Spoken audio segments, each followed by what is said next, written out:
வெற்றி மாலை போட்டான் ஐயா கெட்டிக்கார ராசா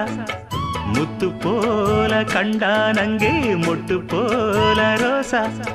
சொந்தம் இங்கே வந்தாள்னு சொன்னாவன் லேசா காணாதத கண்டா அப்ப ஆனானைய பாசா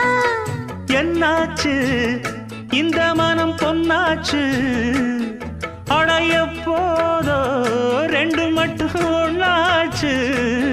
கடவாயா மச்சானே யோகா இப்போ உண்டாச்சு அடுக்கு மல்லி எடுத்து வந்து தொடுத்து வச்ச மாலை